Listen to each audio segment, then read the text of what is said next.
Tudor releases its latest Pelagos, the FXD model. Is this a win for the brand or a dud that continues to push the Pelagos line back further?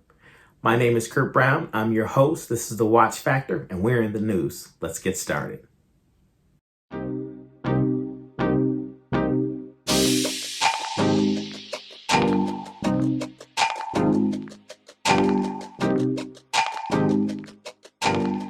Now, Tudor has been a force to be reckoned with ever since their return back to the US market in 2013 with the launch of the Tudor Black Bay lineup.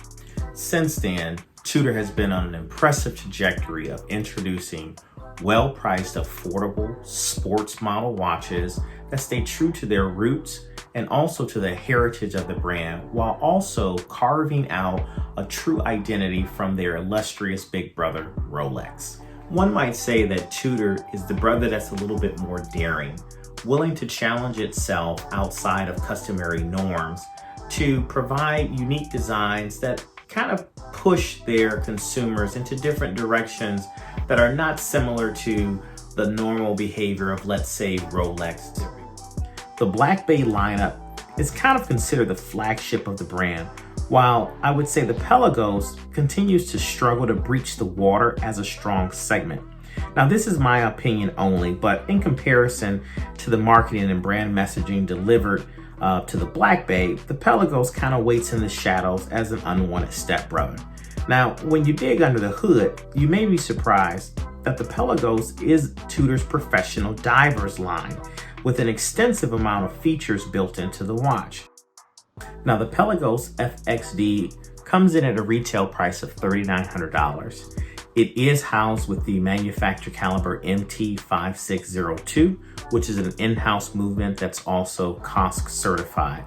The watch has a bi-directional rotating bezel and comes with a navy blue fabric strap and then also a complementary strap as well.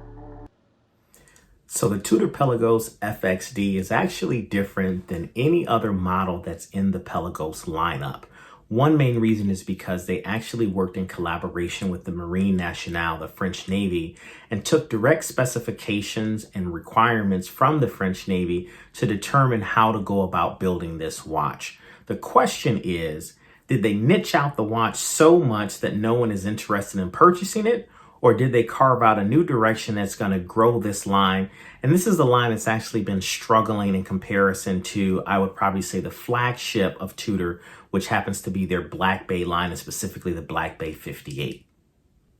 Now, what's interesting about this watch is that it does, on the back case, carry the anchor symbol for the Marine Nationale, which is also the French Navy, and it also has the engravings MN and 21. 21 standing for the year that the watch was actually created. And then every subsequent year will continue to follow in that suit. Now, one interesting piece of maybe a speculation is, will this type of Tudor Pelagos actually be officially issued to the Marine Nationale? Now, Tudor's backstory is that back in the early 70s and 80s, they were one of the official suppliers for MN, but is this more of just connecting back to your roots or officially becoming another supplier for the Marine Nationale? We'll just have to wait and see and find out if that drives more interest to the actual watch. Now, the watch has a power reserve of 70 hours, and they did bring down the size of the actual case. It's now 12.75 millimeters thick. Now, I do believe that the reason why it was able to come down so low is because of the fact that the watch's depth is not in any comparison to some of the earlier models of the Pelagos, which were able to get to about 1,650 feet, whereas this one is only at 660. Still more than enough for any professional diver, but when we talk about saturation level diving, the need for a helium escape valve, this watch is not built for those type of standards. However, still a very impressive watch. Case is made out of titanium, and it comes with, again, two different types of straps. Now, what's interesting but also concerning, in my opinion, is the fact that they chose to go with fixed lugs. Now, this is something that in the breadth of actually being issued to the military, I could see the need. The idea behind it is that if you're diving, if you forcefully hit the watch up against something, you don't run the risk of losing the watch if you happen to break one of like the traditional spring bars. So by it being a fixed lug, the watch would still stay on the wrist.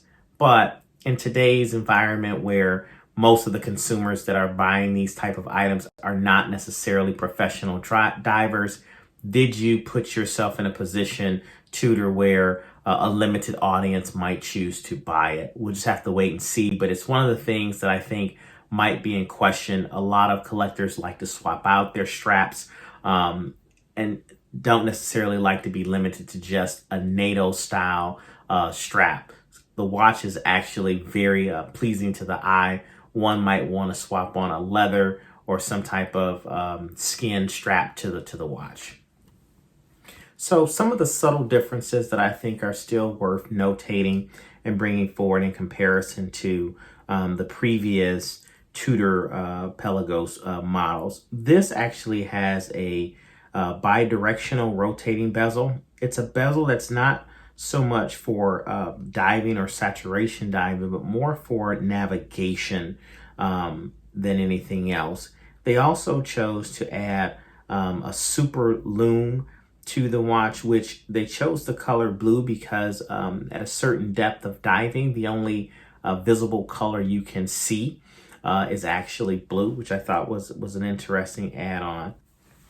Now, what we don't know is actually how many units of this new model were actually produced that will bear the MN 2021 engraving. This becomes interesting because if the watch is not a success and they choose to move into a different direction, now you have a small limited run potentially that could increase in value over time.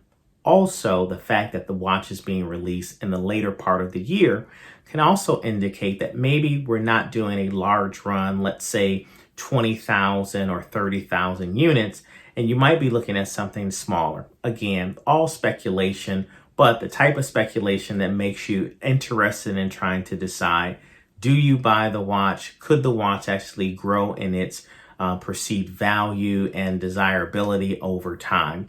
Again, time will just tell us. I think personally, though, when I look at the watch, I like the direction that they're going with the style of the watch, coming in at a little bit smaller of a case size for those of us who tend to kind of wear our sport watches as our casual, with our casual styles of dress, or even more professional style of dress. Now, in looking actually on the website, Tudor does go the extra step to really connect the potential buyer to the breakdown and the userability of the watch through the lens of the Marine Nationale, helping you understand why they chose to move forward with a navigation style bezel. How do you go about actually doing navigation in partnership with another diver? They really talk heavy about the type of lume and why that lume is important from a diver's perspective, which I think if you're looking for a justification to say this is worth buying this watch because I'm looking for that pure tool style watch, I think it would help draw that attention in.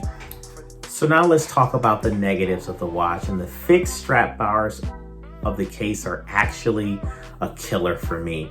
Even though I love the fact that they have kind of darkened the blue of this actual dial and the bezel from the original blue Pelagos that we had, even though they have more lume and the lume is a blue color, which is really interesting.